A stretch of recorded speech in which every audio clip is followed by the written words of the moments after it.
The table, the table, the table, the table, the table, the table, the table, the table, the table. Got bags of funk in the summer by the truck. Got bags of funk. Got bags of funk. Yo, this is the table. This is boy Stella. This is boy Mac, man. We about to make history. The table, the table, the table, the table, the table, the table. Got bags of funk in the summer by the truck. Got bags Yo. What's up, everybody? We got another edition of the sessions. We got no other than a KLC in the building, man. I want to say shout out to Fresh, man. Fresh came back to fuck with the takeover. Shout out to Fresh. What's up, Dedo? We got another one. We in the building. Yes. Glad to have y'all here with us. Yeah. Well, man. Takeover University. That's right. what we call it now, because you come here, you're going to get a history lesson. Oh, yeah. In Man, we music, drop. Yeah.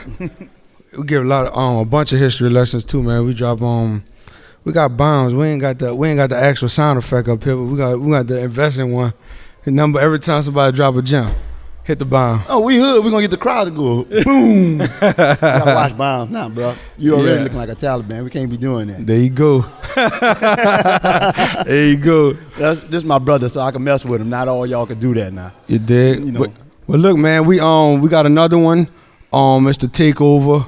Let me just get this out the way right now. If you are part of iTunes, please go to the podcast app, type in the Takeover Podcast, and please subscribe, listen, and leave us any comments, reviews, or whatever y'all want to do. You know what I'm saying? We'd greatly appreciate that. We're trying to grow our little podcast to major networks. You know what I'm saying? As y'all all know, we do it for the city.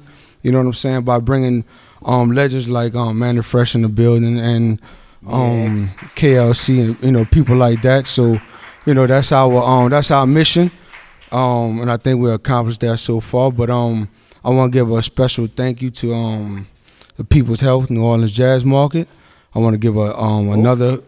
We sitting up here fresh. We got to give it up. Yeah, man. Our family. There's a loyalty club, man. Thanks for lacing us. Shout out our to guys Blizz in and the J, man. back there. Yeah, man. They come through. Yeah. They come through. But, man, without further ado, man, I don't want to talk too much. We got another legend in the building. I'm not even going to underestimate all the records he done sold. I think he sold, he done sold too many to count. He sold like 98 million. Damn. Yeah. Just like that. He working right now. He in the back making beats at the same time. He gonna be up here making beats and everything while he talking to us. That's how he work. Man, without further ado, we got KLC in the building. The drum major. Everybody give it up. There you go.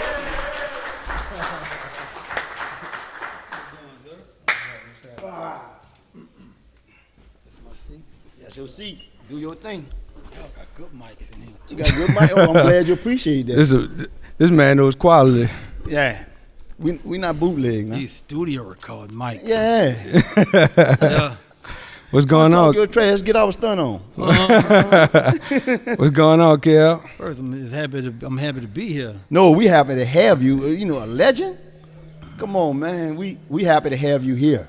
We blessed. Mac and I truly is blessed. We started this. We never would have thought we'll be sitting here, back to back with a legend. First we had Manny, a legend. Then it would come back with you. It's like, dang, we could die now and go to music heaven. Yeah. Consider from where we at, being from New Orleans. It's gonna be hard to follow behind the first two. Yeah, that's what I'm saying. Hey, bro, right. We got some guys out there. They're working, and I think they could carry the torch. But y'all still, they can't carry the torch until y'all pass done. it Y'all on to gonna be here. No, we here to help them. Right. Pass it down. Right. It's a must. You can't lead. You just can't create it and not pass it. Glad to hear that. Is that go back? Is that Did you come back to New Orleans? Or are you stationed now in New Orleans to come back to the music scene down here? Man, New Orleans, we just have a different feel of music. It's not the same. You'd be surprised how many other people just come down here and sit in clubs with hats and shades on, just trying to figure it out. They ain't figuring out. They're trying to steal. No, they can't You need steal to pat them because down before they leave. It's New Orleans music is in your DNA. You have to be born here to get it. Right.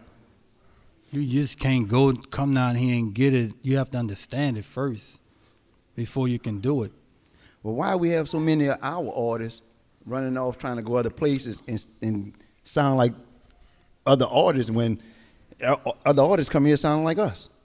It's not the place that they go to sound like other ones. It's just for whatever some reason, other places are more supportive of their artists.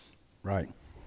You know, people down here, they can only do as much as they can, because you can't tell me that No Limit and Cash Money, as big as the labels were, that it wasn't a home base for Southern hip hop. Yeah. Y'all So- put it on the map, you know. And that's why I think they want to come down here, because I don't think Cash Money no Limit. I don't think they got enough of KLC. I don't think they got enough of Manny Fresh.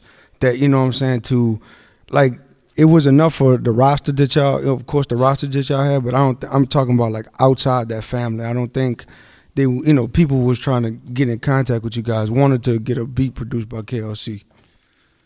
Well, it's you look at the situation like with me and Fresh.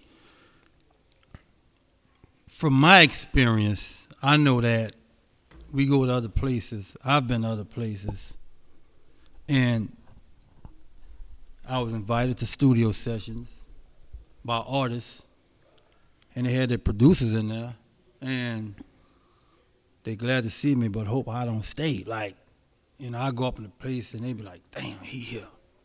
Wow. You know, like, I'm like, I was only invited, you know, but, you know, glad to meet you. Because you know why? The drum major, you lead the show. That's why they don't want you there. They be like, man, he going to take over. He gonna bring them funky drums and do his thing. I come empty-handed, you know, so it's, Bearing gifts. I was just invited, you know. Right. I didn't come up in there with my backpack, my sounds, my drum machines, but, you know, but I still try to spread, you know, pass, you know, the business down on it, because they have to know, because right now they got to understand the industry is not their business to teach you the business. It's very rare people that will sit down and just explain it to you, because that's how, like, when I had my studio, you know, they had a couple of independent, you know, companies to come through, and they'll leave their artists, and after, you know, before the session, and, you know, as I'm working, I'm just shooting game to them about this, and this, and this. So they were like, man, I ain't know that. Mm-hmm. So when it come down to they going back, and, you know, the CEO looking at me sideways like, come on, man, you ain't supposed to tell him that. Messing up my money. Yeah. So, you know, but it don't matter to me. So I'm going to teach, because you're always going to get back. You know what I'm saying? So I'm not a selfish person on dealing meat, beats by the pound, fresh. We came up to where if we didn't have each other, you know, we weren't going to get nowhere. Because me and Fresh, we used to share sounds before Cash Money and No Limit even exist, before he and I was even with the companies. Right.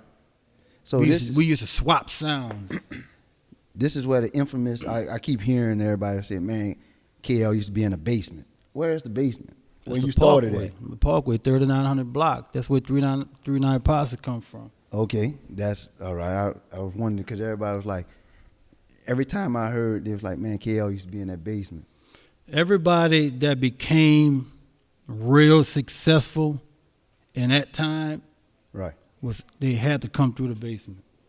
It was just like, if they just came just to hang for a few minutes, it's just like you just have to go in there.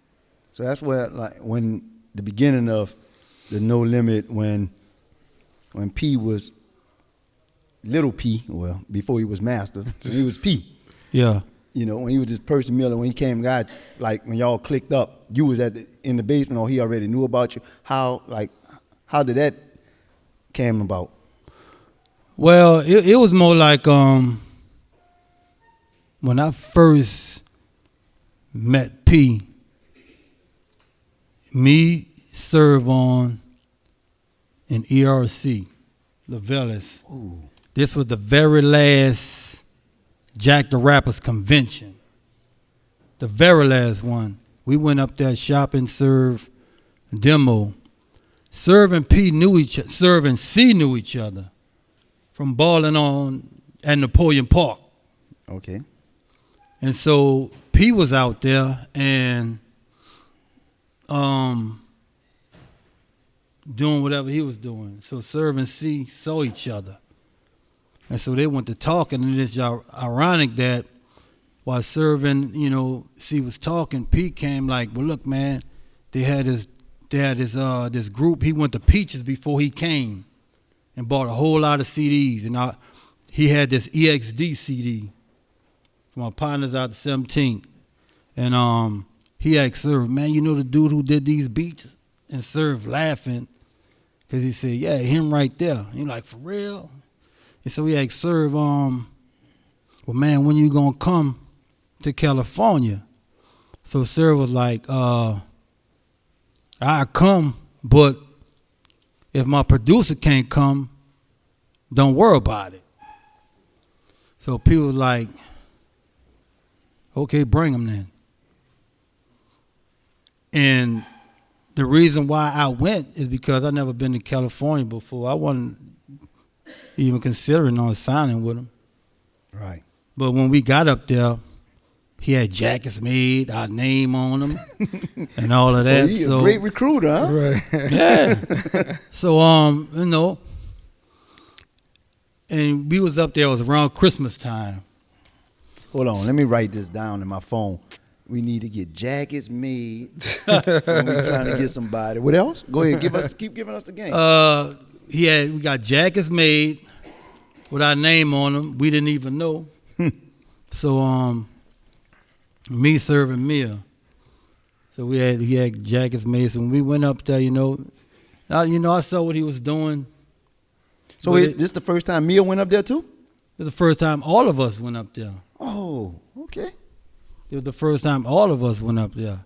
So when we got up there, he had all this going on, and it was around Christmas time, and he was like, man, y'all tripping on Christmas? So Sir was like, well, man, me and Kay, man, if we could just send some money on, because, for our kids, we'll be straight. So Sir speaking for me and all of that. So I'm looking at Sir, what makes you think I didn't want to go home? But, I wound up staying up there, we sent money home, and we was up there for the Christmas holidays, and, we did some work, but I still wasn't committed. Right. And we came back home because I had court issues I had to deal with. Damn, man, isn't that everybody? That's a story, boy. Look, I want to bring it just a little back back in the 39 Posse days, and when was when the first time because you used to DJ in the project, right? Right. When was what drew you to, because I'm a big Soulja Slim fan, and I wanted to know, because I knew that was around the time before the whole P thing and everything. When did you first meet Slim? I was DJing because even like you look at the 39 Posse thing, at that time we were like the only ones. We had all of this sound. We had a record company, and at that time it was just that I can remember was 39 and Full Pack. We had a record company.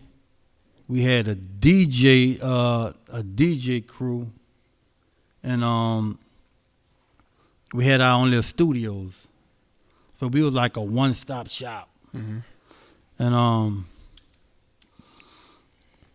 everybody had to come through you guys. Yeah, we was DJing, and I was up there DJing, and Slim came up there, but he didn't want to rap like, he asked for the mic, but when he grabbed the mic, he had squatted down, because we was up on the top, okay, on the second floor. So when he squatted down, he started doing his thing. So everybody thought it was a record, because he up in there repping the Magnolia. You know what I'm saying? 'Cause back then, when we recorded songs, you could listen to the songs that Manny did with UNLV first album, like Six and Barone, it sound like when you play the record, it sound like they was in a club because we had to make studios, the little 4-track sound like big old stuff, but unfortunately it sound like we were just live outside. And when Slim did it, it didn't sound no different from the record. So while he was doing it, I pulled him up. I said, man, stand up. Yeah. So when everybody saw it was him, they were like, oh, that's Slim. Yeah. So after we finished doing our set, I said, look, come on the Parkway, and we're going to start doing studio records. And from that point, Slim used to always come, and we just did a couple of records. And before you know it, he really kind of, started feeling it. Because Slim used to always cut hand of projects. It's always something that kept him busy. So I used to always have to go by him. I rode through the project. Come on, man, we got to do this song. So you're like, come on, Funky Beat, man. Give me about 10 more minutes, man. I just got to handle this here. I said, no, man, we got to go right now. He told you, but man, I'm hollering at y'all, man. Let me go do this here right quick. I'm going to be back. So he'll come, we'll knock out a song, and he'll be back to what he was doing to where we did enough of them. And we had like a little catalog of stuff. Damn. This one he was Magnolia. This one he was Magnolia Slim. Yeah. Oh, yeah, you. Yeah, Pete kind of strong on the Soldier Slim. It kind of fitted, but it's Everybody home was is Soulja. Magnolia Slim. I'm surprised you wasn't Soldier. Soldier KLC. Slim, he was that was to everybody else but here. Right. So people here don't call him Soldier Slim. No. I don't call him Soldier Slim either. Mm-hmm. Never. Sure. Nah, another one that this guy happened to be around everybody's camp. Mac just so happened to be around everybody's camp. How was working with Mac Man, you know what? at the early stages? Mac about to be home. Mac, when I've been, like when Mac stayed around the corner from me. So it's just like certain situations, it always was to a point to where artists had expectations. And Mac was one of them. Because when Mac was working with Fresh, they recorded an album. Right. So Mac already had studio experience of working with Manny. But I didn't have the studio that they probably recorded there. I only had a 4-track and some drum machines. So, Mac used to come around, he used to freestyle and stuff, though, but we actually never recorded. And then they had this convention that came down, and Mac was like, we was somewhere, I think, was it the BRE or the Gavitt, one of the conventions, and Mac was just in our hall, like, me and Mill was together. And he threw his hands up. I'm like, man, what you doing? He said, man, holler at Pete. I'm like, man, I don't need to holler at him. When you won't come? Right. So he said, I'm going to talk to you after this is over with. So I had called Mac, and it was around the time when he was with the Psycho Ward. And it was WAP, Mac, Storm.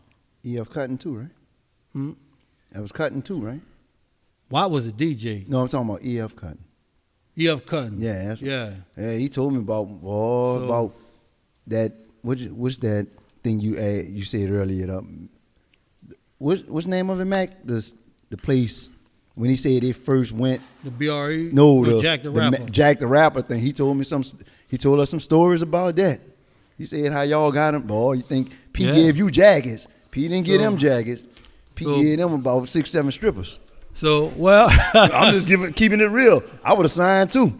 but man, it was like Sign me up. when at that time, when it popped off, it's like Mac saw me and Mill, and I was like, because they really didn't have nobody up there at No Limit, but like me, Mill, Serve, Cuz, Silk, and P. So the thing was that when I really got settled in, I bought everybody that I had on my label there. Right. It was Serve, Slim, Full Blooded, Mac wasn't on my label, but he was, Right. you're trying to get in. Fiend.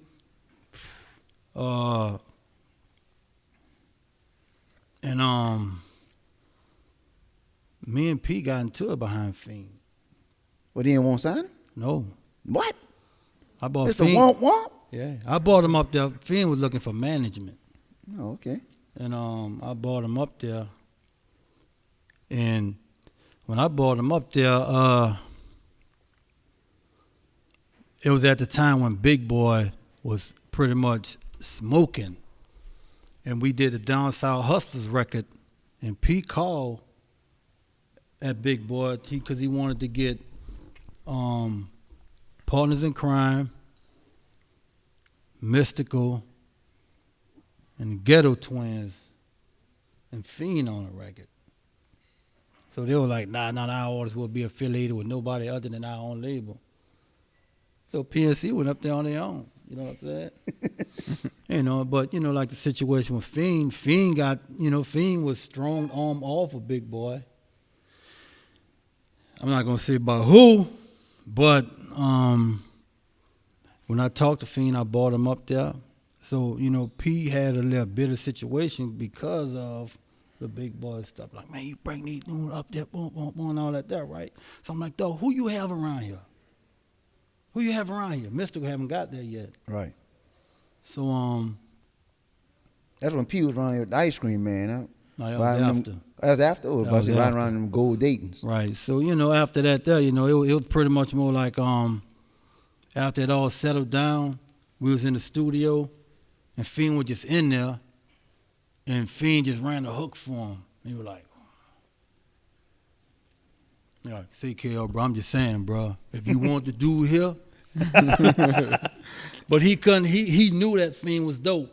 But he found an excuse like, well, say, man, same thing you did with him. Like, say, man, look, if you want the dude here, bro, we can rock with him, because, I see a little something. No, man, just look, I got this, man. Listen, Fiend got one of my favorite records out there on that with him, Mystical, and Mia. When Mystical said, I'm the caterpillar to the armadillo. Man, when you run that. Oh, y'all laughing, but y'all know what I'm talking about. But it was a good a good experience of how that label was built because one thing is that when the label really started, when I went up to Oakland, is that they really P used to get all of the hand-me-downs. Like, he was up there working with a lot of producers there, a lot of artists that was ahead of him, like all of the Bay Area artists, like E40, Too Short. They had them Spice One and, all of them. There was, P knew all of them. So they wasn't trying to give P no good beats, knowing that these dudes had budgets. Right. You know what I'm saying? Yeah. So, whatever they picked over and whatever was left, and they'll just give it to him. That was his biggest for his success was him not knowing. P a hell of a businessman. I got to give it to him. Yeah, for not knowing. Right. Because the thing about it, why it was so easy to work with him, because he didn't know what a good beat was. He just like whatever we played, just rapped on it. You know what I'm saying? Like he didn't know and that led up to the whole, how we put our records at No Limit. Listen, I did my mat in '97. You recorded like 252 records that year. You out of 14, I counted. You did 14. Y'all put out 14 albums that year, and you did it all. I was paid for about 10 of them. Hey man, I'm just saying. What you. Hey, You want to be real about it, huh? Let's be real about it there. I'm just saying. I know. Listen. But let me tell you something. Real. And I can speak from experience, Right. And I can even speak for Manny. When this whole No Limit thing was popping off, it was kind of understood that, I'm pretty sure it was like this with Fresh too, I don't care. I'm speaking for. Speak, go ahead. Man. So it's like, so it was like the first 10 albums that I produced on No Limit was my contribution to get the label where it's at. And you know, the same situation is that we took the CEO word that thing was gonna be straight. Right. Okay, cool. So, you know, and it's just ironic that P could have probably had like $100,000. That's probably, just say hypothetically, that's all he probably had, 100, 200. And I say, man, I need about 10, bro. Let me get something, boom, boom, boom. It ain't have an issue. But when you have millions, and sometimes people just gotta, if you have millions, you can't even get 100. But some people just don't understand, like in the music business, sometimes it just be like, it don't be to the fact that they paying you royalties, but when they look at how much they have to pay you, that's what it be. That's how that cable bill be with me. I'm not gonna even lie to you. That cable bill, I be like, oh, come on, man. I'm keeping it real. That's how I be. But yeah, I feel what you're saying. But that's how it is, man. As long as we was kind of floating, Right. damn near independently to where, you know, we wasn't seeing that kind of money. Money wasn't the issue. When you and Boss was riding around that Range Rover, bumping them beats. Me, Boz, and Mill, Right. we rode together. I heard about that. But when it came down to multi-millions kicking in and royalty checks landing, and when it got to the point to where the producer check comes some separate from the artist check, and they looking at, well, I got to pay him this much? Damn.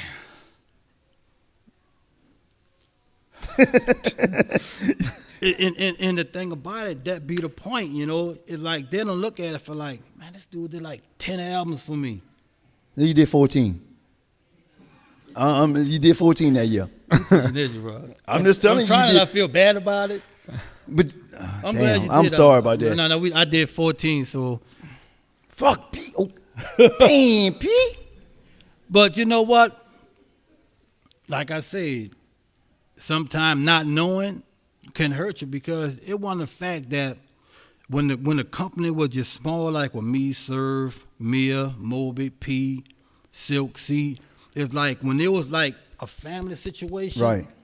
everything biased, everything was solid. But the moment everybody else started coming in, that's when it came. And that's when it feel like every time you paid your check, seemed like you was doing you a favor. It turned into a business. Oh, yeah, it did turn into a business. But Even though it was a business, it turned into a business, but when it turned into a business for them, but when it got to the point the way the artists turned business and the producers turned business, they're looking at you messing over. Damn, dog, you have to go get somebody on me. But you got somebody on me. Right. You have a manager and an accountant. So why can't I have a manager? An accountant and a lawyer. Right. Right. So, you know, but the whole point was that when somebody really don't have the knowledge of how things were supposed to go, they put it into the hand of other people that they trust. And when the other people that they trust give them bad, they bring it to me. Because that was like the demise of it. To like when P was home, we'll sit down together and go through every record. You know what I'm saying? And we'll sit down together and go through every record. You know what I'm saying? And kind of, you know, do our thing. Because one thing about it, by him not knowing, and I can speak for Manny too. Speak for him. The company was truthfully in the hand of the producers. Right. You should know when y'all was sitting there listening, you're like, see that track number 1? That's me. You know you owe me for that, huh? Track number 2, that's me. You know you owe me for that, huh? But the thing about it was, it was more like, it wasn't even that. It was like when we did our thing, man, when it was, you know, when everything started floating, when he decided to pursue a basketball career, it broke our communication. Numbers changed, so I couldn't call him. I had to call somebody to call him. So when I'm telling somebody how bad things were, this person telling him, man, they over here tripping. So he was like, man, if they tripping, man, I ain't tripping, all that, boom, boom, boom. So No, you supposed to call me.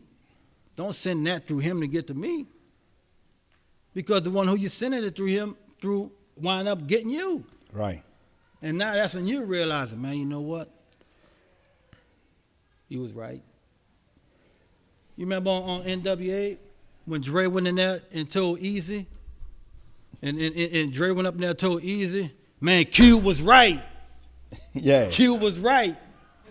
That's kind of how the situation was, you know what I'm saying? With the Beast by the Pound, did they have to come to you like, man, see about getting the money, or because I'm pretty sure you was in the forefront of the whole Beast by the Pound? It was me. All of us was equal. It just every time they kind of put me in the front because at the time I was the only one that knew how to work all the equipment. So it was, everything was kind of coming to me. Right. So, but all of us was equal. You know what I'm saying? So. But money-wise. No. But money, it was like me and the rest of them, we was all the same. But we all had different issues. We had the same issues, but the issues wasn't the same amount because each one of us didn't produce the same amount of records per album. Right. So, and that was like one of the bad things, That whole, the whole thing with No Limit, it was just a bad miscommunication of people being stubborn to wanna, you know what I'm saying? It could have easily been avoided. I didn't get, you know what I'm saying? Don't get me wrong. It's not like I didn't get no money. But the thing was that if you wasn't gonna give me all my money, we could have at least compromised on something to where I was just happy to do music. We got into this game just loving what we do because we had more love for it when we wasn't getting paid nothing.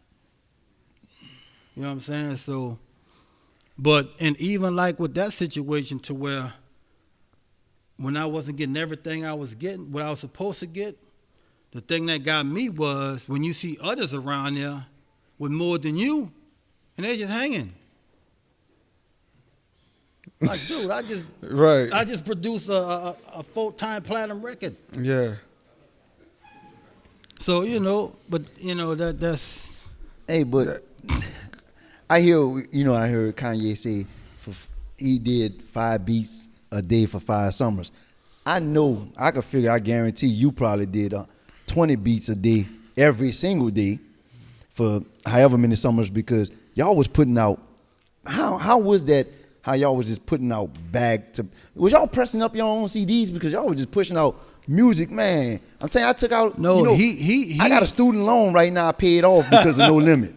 Well, let me tell you something. He was like, he had that pull, that priority to where after 1997, when Ghetto D peaked out at like 3.5 million. Like whatever we want, we wind up having a No Limit office in Priority. And then on top of that, some of the employees from Priority quit to work for him while he was still in the office building of Priority. So, and that's how it was because it just like, man, it just ironic. Like a lot of this stuff, like in the NWA movie when Q came in there with the bats and just ramshacked everything. Right. We was there when that happened. Right. Down the hall. We was like, we Man, wasn't you hear in that the ruckus? office. Yeah. We wasn't in the office. Right. But we was in like another part of the building. Talking about, man, that nigga just went postal. The Cube just went in there doing his thing, just swinging. Yeah, it was something, So.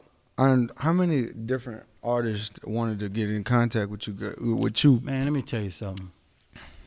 They had so many artists wanted to work with us when we was hot, but he refused. For some reason, he didn't want what we do to get to nobody else. He wanted to keep that for himself. Keep the genie in a bottle. Yeah, but the thing about it was, okay, if it's an issue of you not paying us, this money that don't have to come out your pocket. So let us get that. Then it can ease up that what you know what I'm saying, what you owe us. But like I said, it's kind of like you really can't fault him because he was calling the shots. But when you have people advising you, You know what I'm saying? It's just like a company to where if I own this company and one of my employees do something and hurt somebody, they're not suing the employee, they're suing the company. So he had to take a lot of heat for a lot of things that from a lot of people that he put in place to run his daily operation. So, you know. Was there anybody that came up to you and was like, man, I've been trying to, you know, after you Oh, split yeah. it? As a matter of fact, it was a 1998 Source Awards. We was at the, this was right when we left. We was at the producers. It was the producer of the year segment. It was Beats by the Pound, Swiss, DJ Premier, and I think Timberland. And Jermaine Dupri came up to me and was like, man, I've been trying to get at you, man. We've been working on this album. I called P. P said, y'all asked for $200,000. A beat? A beat? I'm like, 200. I said, man, listen to me. this one, the Brat was smoking. Yeah. And then Funkified. at the time that he was trying to put my album out. So I was like, man, look, I would have took a verse from the Brat and gave you a beat.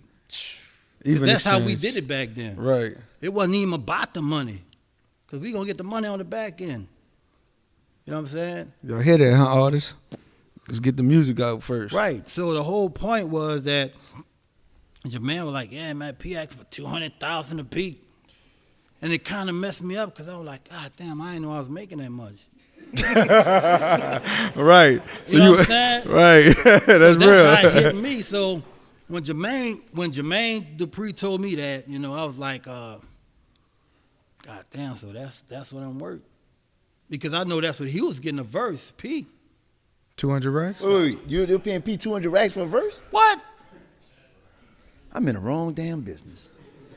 Man, I think we both rapped about the same. Man, he was getting that. Chill out. He was getting that easy.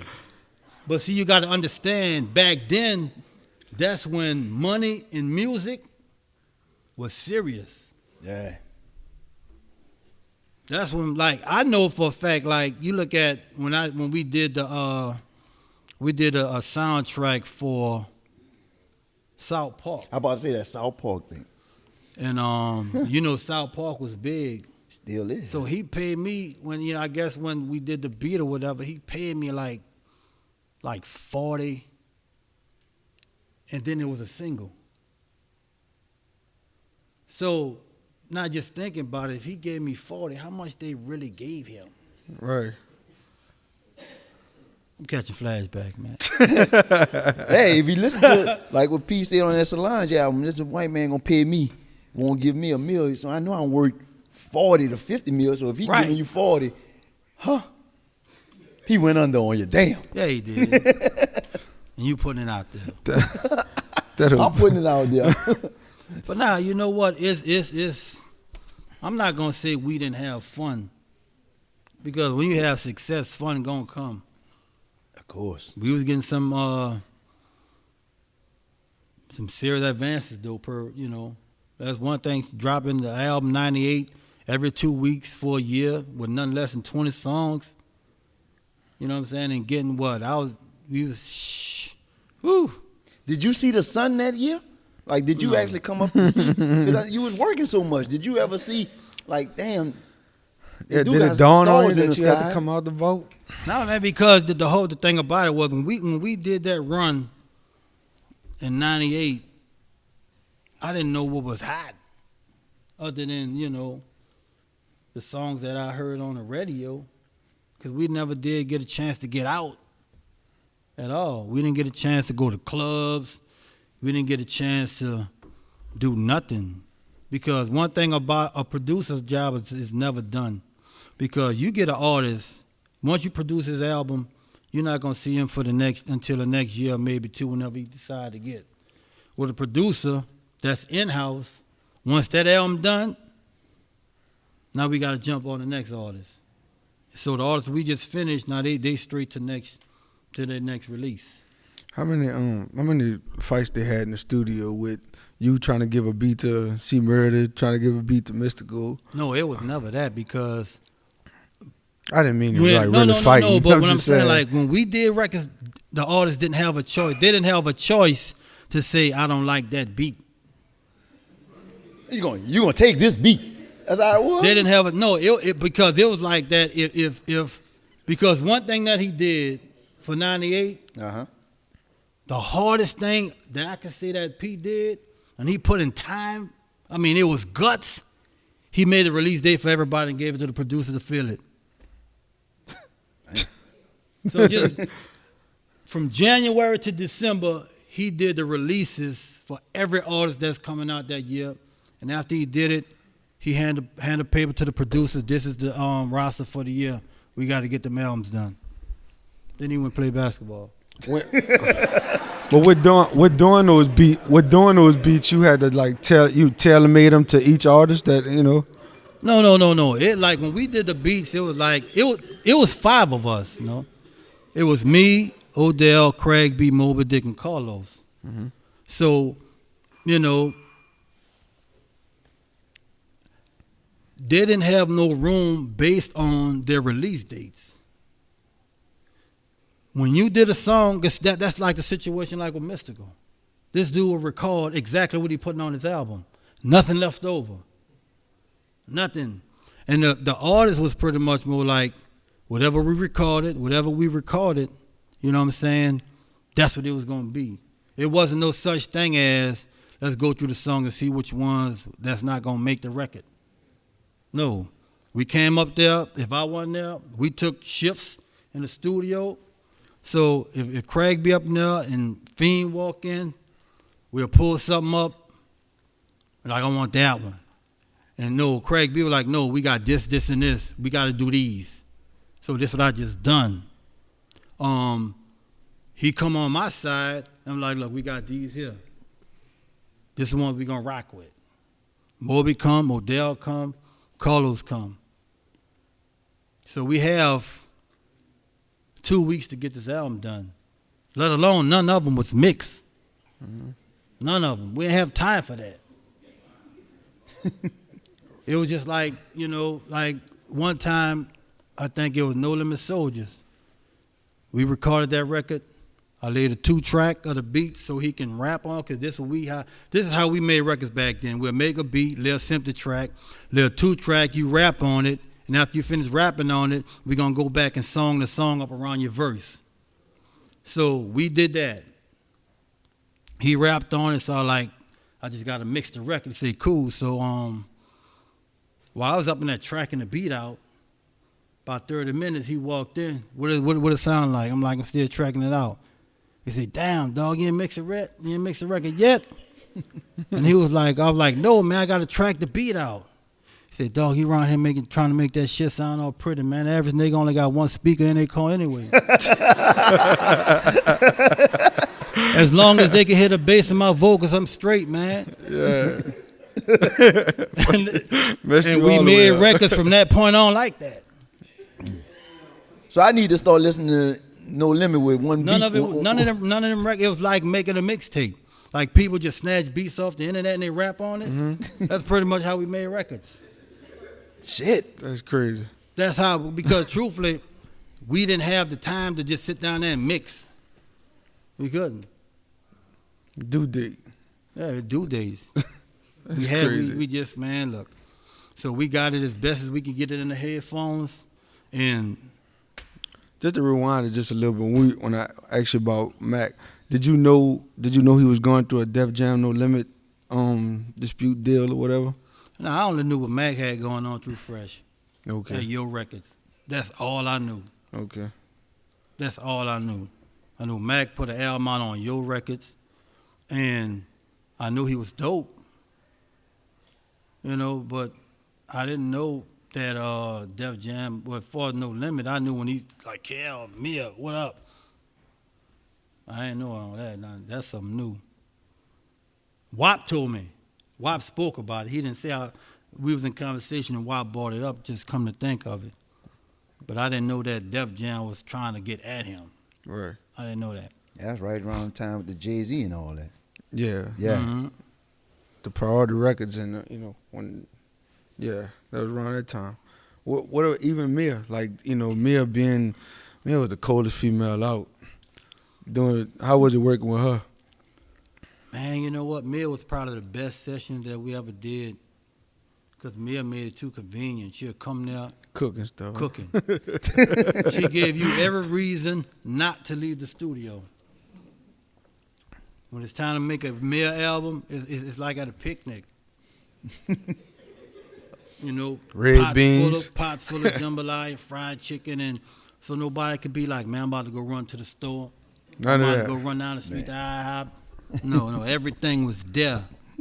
So you didn't have to leave at all. And then by having food there, nobody didn't want to leave. Nobody didn't want to leave. That's around with me, boy. Mia would have had 6 albums out there, yeah. We'd been pumping them. and it just became routine. Serve was something too, because Serve, like, his session was like at a club at the bar. Straight. At a club at the bar. Yeah. Liquor everywhere. Back to your DJing. Liquor days. everywhere. That's how Serve and Mia, like, yeah, they yeah, it was something. Yeah. Then when you was working with Mystical, that's when his pen game was just Mystical was riding y'all. Mystical was actually driving a tank everywhere. Man, when Mystical was there, I'm telling y'all pulled Mystical ink out that pen. Mystical was on everything. Well, let me tell you something. He was on everything because one thing that came to my attention that I found out, like, each artist, they was getting paid for rapping on each other record. So if you heard Mystical rap 3 times on the album, he got paid for 3 verses on the record. I remember Snoop came now, and we was up in there working on the record, and they came and tapped Snoop on the shoulder and handed him an envelope, and Snoop looked at it like, "Oh, nephew, what this for?" He said, "Didn't you rap on such and such album?" Like, yeah. He said, "That's for." He said, "Nephew, y'all get paid for rapping on people rap around here?" Yeah. Like, yeah. Boy, man, Snoop was in the studio every day. Say, "Nephew, you working on your album, my cuz?" Working on your album, my cuz.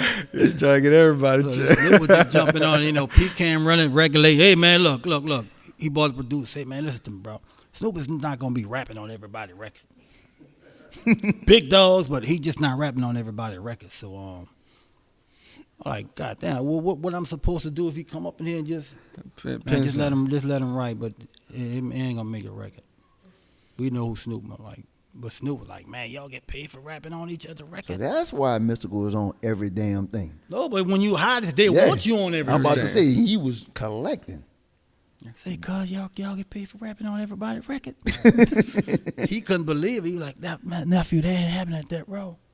We wasn't getting paid for rapping on everybody's shit. Oh, y'all getting paid for rapping on. I'm like, That's He why he did. fell in love. Yeah. Yeah. that's how it was though, So He speaks highly of what you did for his career when he signed No Limit. hey man, I could tell you this. Like, we spoke on this at South by Southwest, the Beat Summit thing that Fresh and Trill did with BMI. I remember that was like one of my greatest moments when Snoop came to New Orleans. Spin bought a whole ice chest of crawfish and brought it to his hotel. My throat burning, smoke everywhere, can't talk. Snoop was like, "Say, nephew." Nephew, I owe you big time. I'm like, "For what, Snoop?" Say, "Dawg, look, when you did that down for my niggas record for me, I ain't like it at first, no. But like right now, I'm choking." Like, yeah, it's nothing. He say, man, I can finally come down to the South and have a record that's gonna bang. I remember calling Snoop. I called Snoop. Snoop, man, I'm about to have the hardest song on your album. I don't know, nephew. Dre gave me some banging ass shit. I said, Snoop, I'm not gonna have the banging shit. I said, I'm gonna have the hardest song on your album. I remember that. And he told me that, like, nephew, I owe you big time. I got a record that I know gonna bang. I got a Southern record.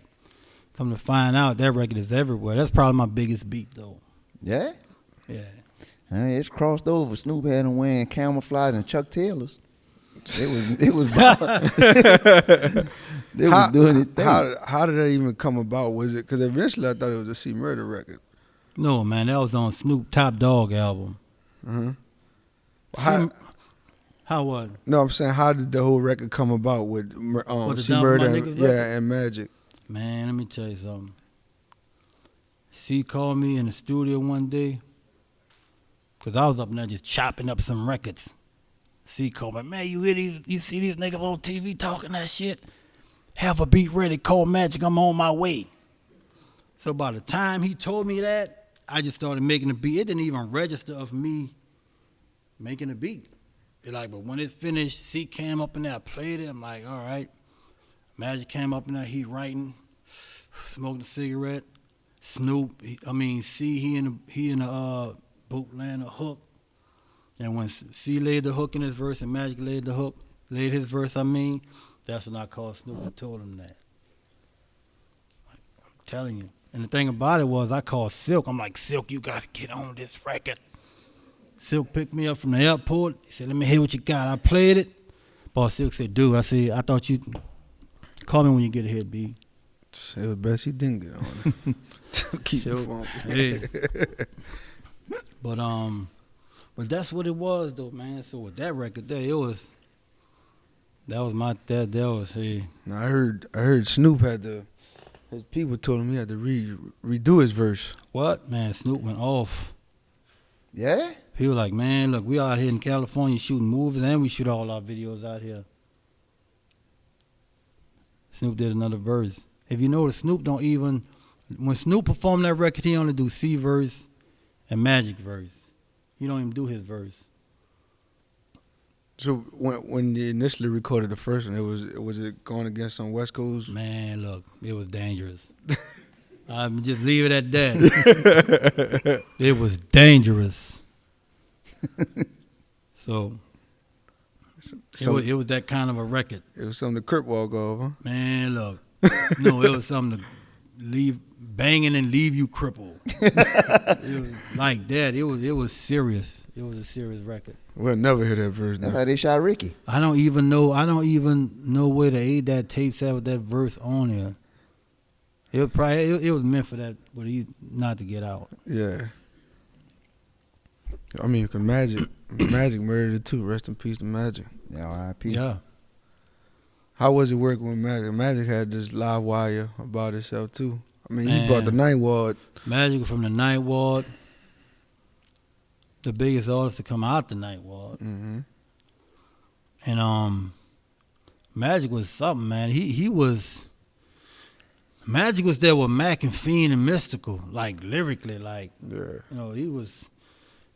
Well, it was something. It was something to deal with. So they had issues though, like with Magic. Betty had PNC had a lot of back and forth with Magic because Magic was C artist. Magic was signed to True Records, but it was still going through P. But P tried to muscle him to, even though it was still a family Right. thing. He wanted more on that side. But, Master P side. Yeah, P was like, no, scream this.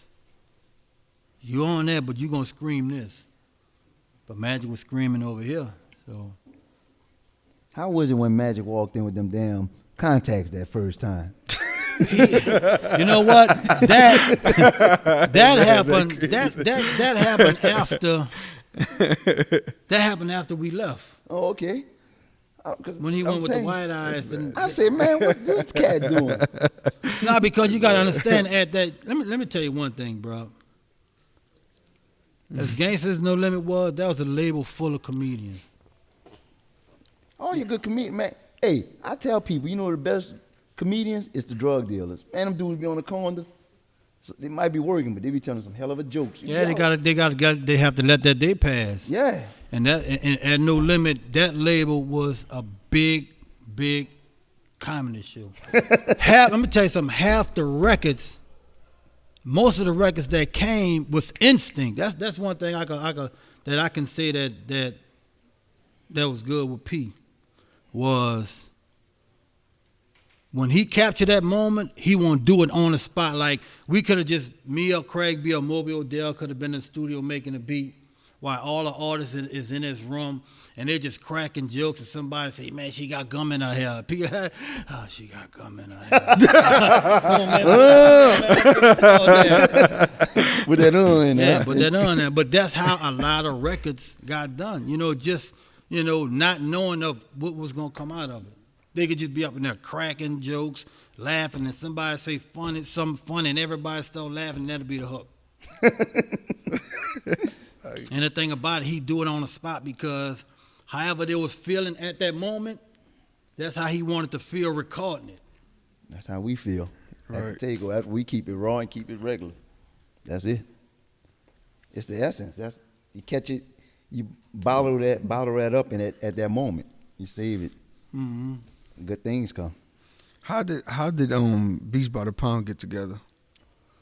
Well, boy, me and Moby met each other through Bobby Morshan. Y'all don't know Bobby Morshan. Yes, Fresh knew what I'm talking I know about. what you're talking about.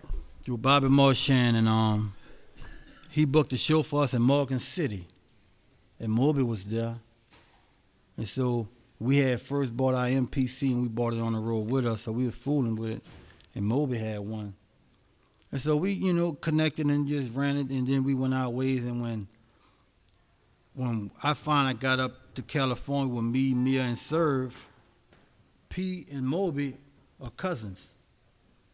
So when Moby was up there and I saw Moby, I'm like, man, what's happening? So we went to talking. So we were just up there making beats though.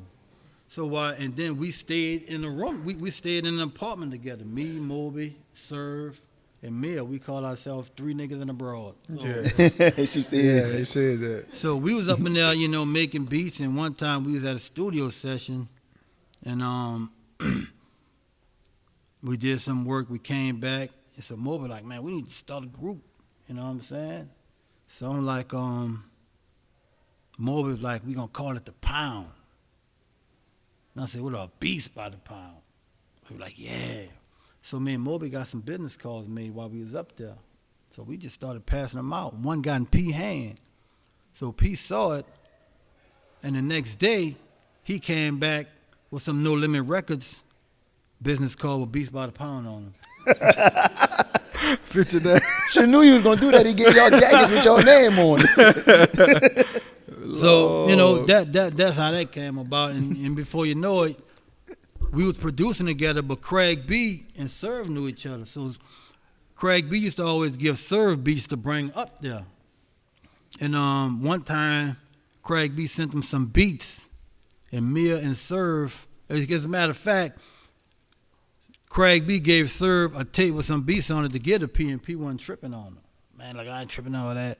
So one time it was early in the morning, we was on our way to the studio. So the beats that Craig B sent, Mia and Serve was in the car freestyling off them. And it was like P walked in, I'm like, oh man, that's jamming, what that is there? Like these the same beats you weren't tripping off, man. So we were like, man, who that is? That Craig B. So you're like, Serve, man, find out how much he want for him, man. I want to get these here. I'm like, okay, that's what's up. And Craig B was working at Mike Anderson in the New Orleans Center. So we called Craig B and was like, man, look, you got to come get with the Pound, bro. Me and this dude Moby Dick. And Craig B like, man, I'm all with it. They paying, I'm rocking.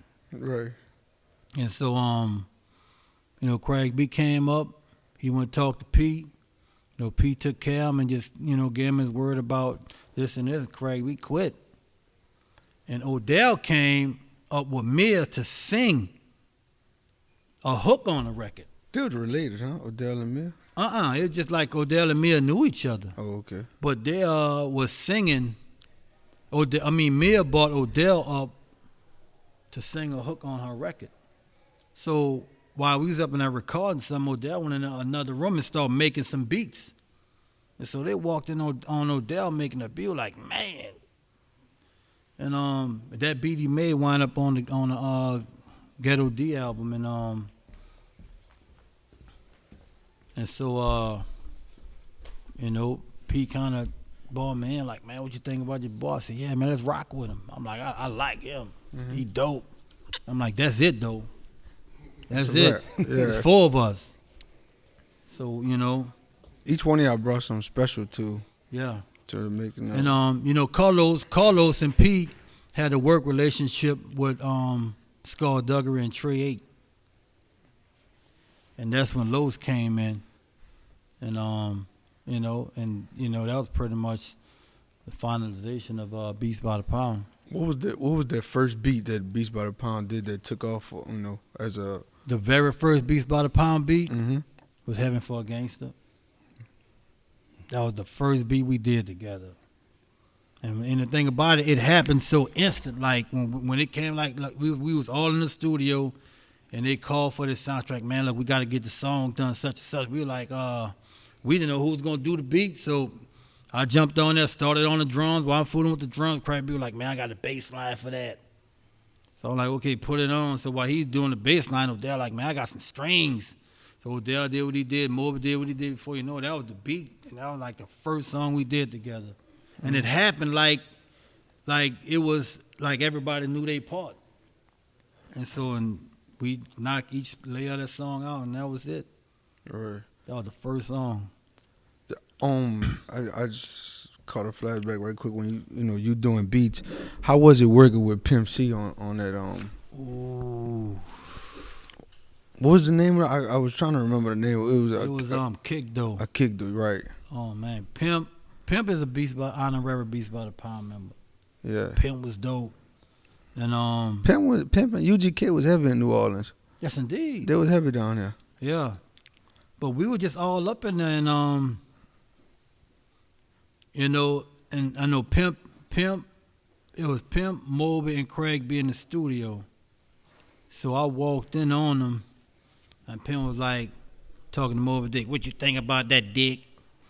Mo was like, yeah, it's jamming. And he was like, KL, come put something on here. So I laid the drums on it. I knocked the drums out, and it was like they was waiting for me to come do my part. Mm-hmm. Because everything was there already, but that. So as soon as I walked in, KL Pimp like, KL, come get on this. Said, man, lay them drums on that thing. I just did my thing, and that song became what it was. That sound cool. And me and Pimp mixed that record. Okay. So You even messed with a Young Destiny's Child, huh? yeah, I did a song with them. 2 of them. 2 of them. Yeah. I ain't getting no plaque or no money. Oh damn! I shouldn't even brought it up. My bad, bro. That'll bring the wrong history up, man. No, that was all good. We try to pass. I just saw that man the other day too. I should have asked him. I'm talking about Beyonce daddy, whatever his name was. Yeah. He can't. You should have shook him down. Yeah, Matthews. Yeah. You work with a legend like one of my favorite MCs, Rakim recently. No, we talked about it. Oh, y'all never worked together? I got the beat though. We never did it. His schedule is ridiculous. That man stay moving. Man, damn. That'll be You gotta something. get something to Rakim. Yeah, my favorite rapper. Yeah, that's my man. Was the one the one with Ludacris? Oh, the move. Oh man, that record, man. Was that the one that revamped KLC? That record has some history. That was a DMX beat. What? Yes, when Fiend signed with Rough Rider, I sent some beats up there, and he gave them to Y&D. They was in a session with Jada, and Jada heard a beat that I did. He was like, I got to get that beat. Yeah. So he wanted changes in it. So as I was doing the changes in it, they was called, Y called me like, yo, this beat is nasty. We need something like this for X. That's when I did the Move Bitch beat. And he ain't bite on it? No, it's because back then, we didn't have the internet. So I had to mail everything. So if they wanted changes, I had to go make the changes, then go to FedEx. But I wish I'd have knew you back So- then. I had a fire FedEx Connect. See? Dang. So, and then we had like 2 or 3 different changes. So, but there was at the end point of him having to turn his record in. So they it didn't make the record because he didn't get a chance to record it because Def Jam was pushing the issue. And so when they didn't push that, I just didn't send the DMX beat. So I gave it to Mystical. And Jive said, nah, man, we don't need that. We're going to finish rocking with this Pharrell sound. That's the move. That's the thing that's got him popping right now. So Luda came down here on tour with Outkast. And I hooked up with Luda. Luda like, send me some beats. So I gave him some beats. We met at the trolley stop. Me, him, and Moby. I gave him some beats. He called me that morning, man, I got a hook for this beat. And he played the beat. I'm like, that's open. He said, I got the hook after we get off tour. Coming to you. So we recorded that song in my house. So Luda gave me the date when he coming down. He called me when he landed. So he pulled up to the house. It was him and like three bros, right? So he got out the car and waving bye to him. So I'm like, they ain't coming in? He's like, oh man, I don't know them. They just gave me a ride here. I was like, oh, all right. So, we got up in there. We laid the song. We tracked the song out, songed it up. He laid the hook. He's like, man, we got to get Mystical on this record. So we got it hooked up with Mystical. And him and Mystical was supposed to do the third verse. But Mystical being lazy, nah, man, you need to get one of your artists, man. If you got an artist, put him on there. Give him that recognition. Luke like, yeah. So that's how I-20 got on the record. Because the third verse, Mystical and Luda was supposed to go back to back and split. Oh, okay. Mystical, he just being lazy. So he said, man, put one of your artists on there if you're trying to break one. Luke like, yeah, that's right. Yeah, that'll be a good look. And that's how that record came about. Yeah, nah, that's dope right there. Even back in the coming up in New Orleans, the bounce scene was, pretty much heavy. Right. When you like the song you did for Soulja Slim or just previous songs that you did back then, you stayed away from that Trigger Man beat. Was that something that, you just knew that you wanted to stay away from? No, it wasn't the fact I stayed away from it. It's just that when I always wanted to try to be as original as possible. But it's just that moment. I had this meter sample that I always wanted to use, and I was always into programming because I played drum, I played snare. Mm-hmm. So it's like, and I always put like rudiments and all of that in my beats, so I couldn't get that with a song that was already sampled. So I had to program it. So, and then I had all of these changes in the record. So I lined it up, and it never did even cross my mind of putting Trigger Man in that record. It never did. But we had fun because, once Slim got on it, Slim wanted to. But after he finished it and we listened to it, he's like, nah, Funky Beat, that's it. We gonna rock with this here. Yeah. So he wasn't tripping. So, I was already fine with it. I was already good with it out the gate. So, But that's what it was like with that record though. I had fun just recording with Slim. Period, man. That dude, that was, man. Look, Slim came in. He came straight off the street and recorded what he did that day. Mm-hmm. If he had a problem with somebody, you could hear. I'm telling you, like some of the stuff that you hear in the song that I produced is like when he was out there in them streets. Here come a Funky Beat. Come on, man. This nigga tripping on me, nigga. I got to do this. Come on. It's on my mind. I got to do it. They out here playing with me. What he used to call you? Funky Beat. Funky Beat. All right. I could just, New Orleans, everybody make a name for you, Ron. Yeah.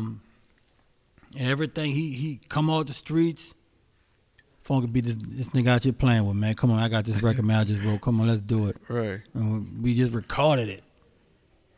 And that was the thing about working with him because he don't take long to write. But if he has something on his mind, by the time he get to the studio, he already know what he gonna say. That was the thing about it. He already knew what he was gonna say off top. So, you know, and that was like one of the things about working with him. And it was easy. Like I said, he had I've never been in a studio with somebody that could be so into what happened on the street to where he ready to do somebody something and be a comedian at the same time. You know what I'm saying? And that's just the type of person he was, bro. Like, you had to be around him. You had to be there with him to really understand him. You know what I'm saying? So, like, he was about right for everybody, though. Yeah. You know, and that was a good thing about him, though. I used to run it. I mean, not me personally, but I used to run into him in the gas station a lot. And when people used to approach him, you know, he was just the same old Slim. Like, he ain't never no limit chain or no, you know, or not. Right. He was still the same person. Slim, I'm telling you, this how I was with Slim. Slim was the type of person where if you had a problem with Slim, right or wrong, you had a problem with the entire city. That is like, it is no compromising on whose side you gonna take when it came down to him. Mm-hmm. It wasn't none of that because he was like so into the, you know, like he just stayed concrete with the people regardless of all his success. You know what I'm saying? You can still see him. You know what I'm saying? He'll still be there to talk with you. Stop anywhere to take pictures. You know what I'm saying? So that's what a bunch of people did when they saw him. Like, man, let me snap up with you. And he'd be like, come on. I gotta go, hurry up. yeah, the flip phones then. Yeah. The picture wasn't good, but hey. That's how it was though, but you know. One of my favorite tracks that you did was that 6 Shot. Woo. You're welcome. Shot that 6 Shot beat, man, that did something for the city of New Orleans, like straight up. Like if you was, and you could hear like KL all through that motherfucker. Like that bitch was just off the chain. And now I try to stop cursing, but that bitch was off the chain. I damn near see that beat that when we did that shot him as an artist was so different from everything. As a matter of fact, Shot came up with the hook while he was in jail. I made that beat while he was in jail. For him or just? I was just making beats. Okay. And as a matter of fact, a friend of mine who used to manage us, named Kevin, he was the one that picked the beat. Because I wanted to finish the beat, and he was like, Kel, that's the beat. Because he was from the East Coast. So it had that big, like, East Coast sound. And that's like, man, I'm telling you, that's the one. You need to hold that beat. I could sell it.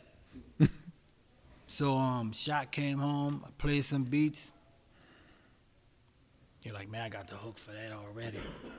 He ran the hook. This for my dogs, I zip burger what? I'm like, ooh.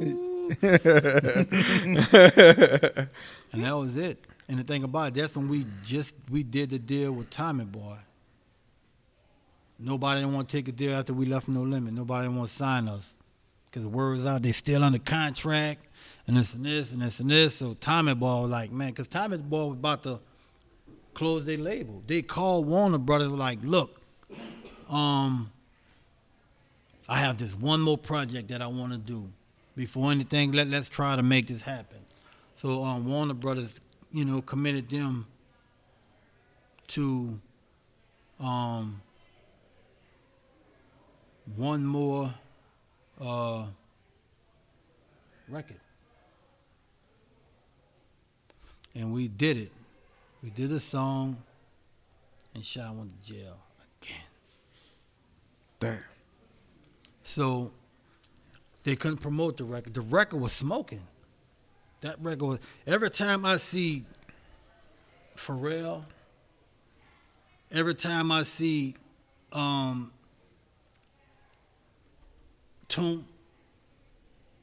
Dungeon Family, Organized, despite of everything that I've done, boy, that 6 Shot record Right. That 6-shot record. And I was like, Shot went to jail, and then we tried to prolong it out until it was around the time of the Bayou Classic. Tommy Boy whole staff came down, the entire staff, and they went to Peaches, asking about the record. Oh man, that's the #1 record out here. That's all they playing. But Shot in jail. They're like, what? We was telling him, oh man, something happened. He had to go to Atlanta to take care of something. Something happened Right. with his family. Boom, boom, boom. So we trying to lie to stretch it till he get out. Uh-huh. Boy, that got out there. He was in jail. They called us. We tried to, but they was like, they'd invest so money because DC Comics did his cover. That's the one with the Where he like the superhero, six-shot. right. DC Comics did the artwork for that cover. And I didn't know that one. yeah, his CD insert was a comic book. Okay. They did all of that. They had like, we was all superheroes, and Shot was like the main superhero while we was like the Guardians. You know what I'm saying? Yeah, but so And they drew up his whole insert of the CD was a comic book that DC drew.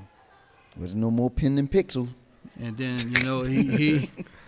he went to jail, and that's why they had this dude named Cuckoo Cal had this song called My Projects.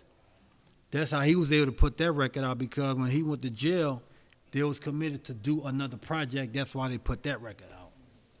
wow. Yeah. Man, I keep hearing these little bugs keep in my ear, man. I heard they got an unreleased BG, Slim, Shot. Talk about it. I would have bought it, but I ain't know. I didn't know. Email it. to me. We can come to the studio with you. I don't know All about our that. joint portable. If I would have known, they could have gotten an exclusive. Yeah. It's not too late. Yes, it is. 'Cause No, it's not. I don't have it with We me. follow you. We follow you. Nah, We live Nah, but that's 6 blocks something from each other. that's something that has to be. I mean, come on, KL.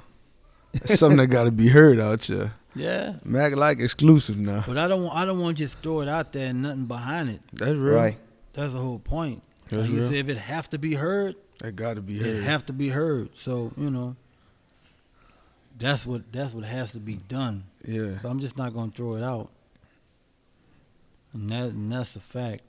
It's gonna get heard though, and it's gonna be felt too when it drop. Right. It's gonna be nice. After the No Limit, the Cash Money thing or whatever, was it more easier for you to work with artists that used to be on Cash Money? Yeah, Slim bought BG to me. The minute BG went through what BG was going through with Cash Money, and when we left No Limit, Slim bought BG to my house. Look, Funky B, we got to get him right. Like, come on, let's do it then. So me and BG, we did like a couple of records per album. A couple of them didn't make it. So they in the cut. But BG was Wayne is like the only one that I didn't work with. Me and Juvie worked together. Me and Turk worked together. And yeah. But it was good though when me and BG started clicking. Yeah. It was right. It was right. Him and Slim together. I have a song with him and Slim. The name of the song is called Ain't No Limit Behind My Cash Money.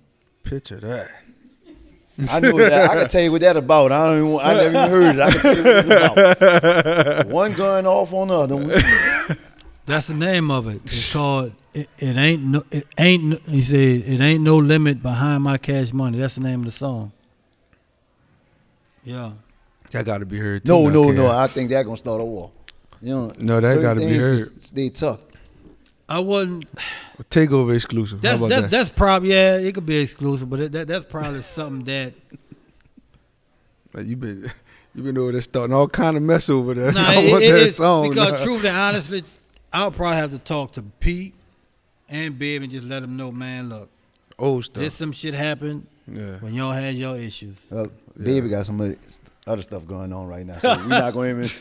We don't even need to approach him about it. But I think Baby and BG they got back straight. I ain't talking about that. Oh, you know what? Well, I'm just saying, but You you think know. you ain't get paid? Shh. But you know that was a good thing, though. Yeah. That was a good thing. Even though people haven't heard it, but just the fact that was even created, like that was just even like, you know what I'm saying? You doing that, you know what I'm saying? That's why I keep saying that it needs to be heard, because that's just part of, at that time, we were so riding for No Limit and Cash Money, the artists. I think, you know, it was just great to see them join forces, because I knew for a fact, I don't know for a fact, but just to feel that Cash Money, No Limit, you could tell certain artists wanted to work together. But you know what? Everybody on Cash Money and No Limit knew each other before the labels popped off. Right. Me and Manny used to DJ in Club Rumors together. What room? Slim, BG, Yeah. and Juvie was out the project. They used to hang. You know Look what at I'm the saying? circle of life. Now you and Manny back doing stuff together, right? Yeah. Yeah. So we've been everybody just on a label, like we all from the same third ward. Yeah. So we know each other. We know each other. It's not like we didn't, you know. Manny for themselves. I got to keep it. Let me keep him right. No, I'm talking about the. Oh, you talking about everybody else? Right. Yeah. Like I said, BG, Slim, Turk. You know, Baby rep the third. Well, he from the 13th with BG. But everything is right there. You know what I'm saying? So that was the thing there, though. As a being the legend that you are, have you I'm a ever? legend? No, you're a legend, You a my legend. G. Straight up, you're a legend, my man. G. That's what's up. You're a legend, my Oh G. man, you made 98 million records. You know you're a legend. Nah, man, 75. Hey, you know you're a legend. Yeah. But do you think, because, and I say this because when people talk producers, I feel like they talk Dr. Dre, I feel like they talk Premiers and the Pharrells and the Swiss. Mm-hmm. I'm from the city. I love everything you and Fresh did. But do you think you get the recognition you deserve? Because I was never out in the front. Because sometimes what you got to realize, popularity have a lot to do with it. You know, as long as the industry people know, I'm fine with it. Because the industry people is the one that pick up CDs and read credits. See, that's what's bad today. Right. You don't get that. You can't go and buy a CD or even download. Well, you can't go download and get the full credits of how this album was done, who produced it, and all of that. So it don't bother me, because I see, like, when me and Fresh be out, The love is there. I could see, like, Fresh be like, dude, I show as much love as I can, but it can get aggravated sometimes. And I just be sitting in the back like, yeah, bro, I feel you. You know what I'm saying? So, Right. Cause it was like one time me and Fresh was at the South by Southwest, and we was walking to this event he was doing, and the bro said, hey, Manny, can I take a picture with you? Fresh said, yeah, come on, baby. She took a picture with him. So she was like, you look familiar. She said, you look important. And Manny started laughing. I said, and I just carry his records. That's it. So That had to be shocking too for people to see y'all two together like that. it'd be a lot of times. Like, it'd be, because you never saw it in our whole careers of us being up there. Right. We was always kind of separated because of the nonsense that went with No Limit and Cash Money that didn't have anything to do with the producers or the artists. Right. So, but, me and Fresh, we like I said, we've been knowing each other for years. We used to share and swap sounds and all of that. You mentioned the beat battle y'all did. Shout out to Flight School as well. Mhm. Y'all how was that little friendly competition? Ooh, that was probably one of the highlights of my career. Just to do it at home, at the hangar. Yeah. That was big. That was big. That was probably like in my career, just the fact that something that everybody always wanted. Mhm. You know what I'm saying? Right. Man, who the best out of fresh at KLC? That night we just went up there. We had fun. We was throwing record for record, and it was like we was never stopping. Like we had record for days. We had to look, dude. We gonna be doing this all night. Yeah. We had to be doing it all night. So Right. we gave them enough, and then it got to at one point we jumped on the turn like in Atlanta, in Texas. We went at it so much to where we just started DJing. He was on one side, I was on one side, DJ Tomp in the middle, Rocking the crowd. just rocking the crowd. They forgot that we was even we was doing a beat battle, but it just it just led up to it because we kept throwing records out and like, God damn, when y'all gonna stop? Right. Yeah, so we just started DJing and we did our thing and that was good though. I gotta ask you this too. They got a dude out there that's losing his mind, but he sampled your fuck the mother niggas. Mhm. Kanye West. Yeah. How was that? Did that like, man, how did you feel as a producer when he did that? I felt good because, they considered Kanye like one of the greatest. And what was even bigger than that was when they had to call me for permission to use it was bigger than him sampling it.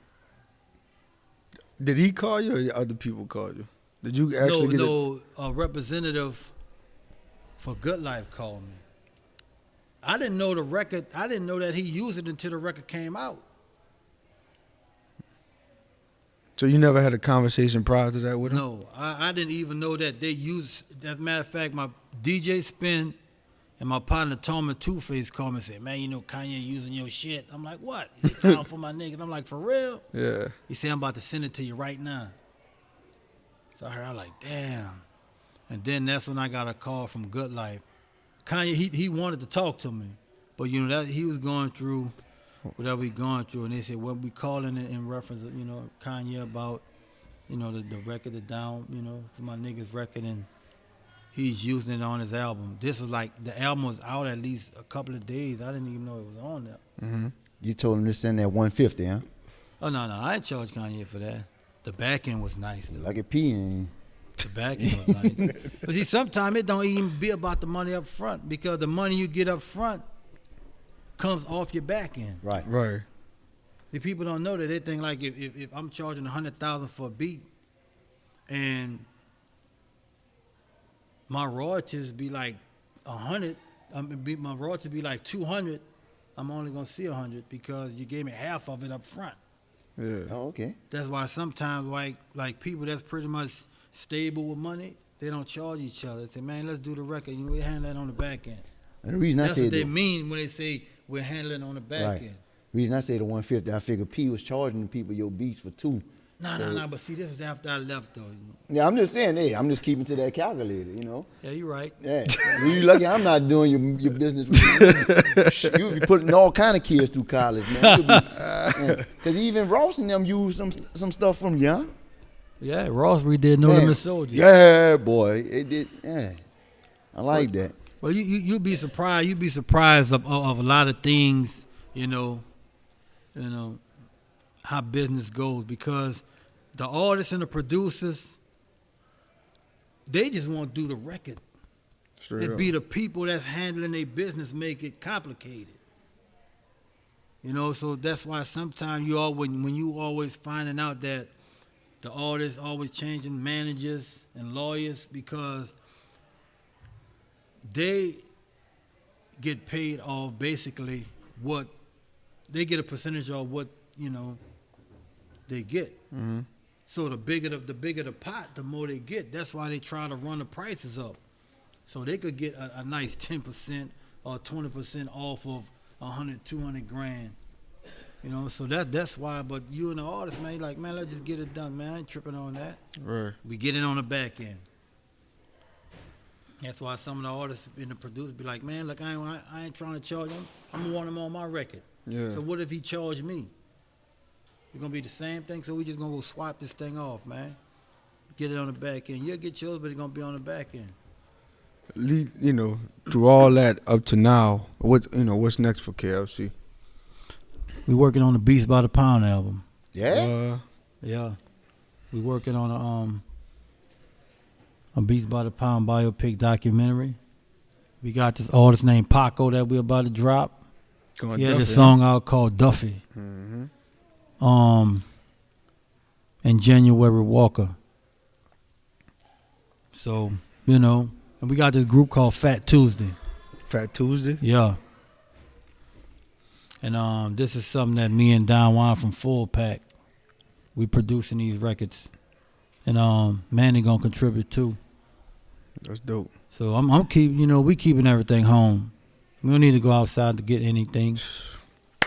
I'm about to say that. I got to clap on that. We got to clap on that one.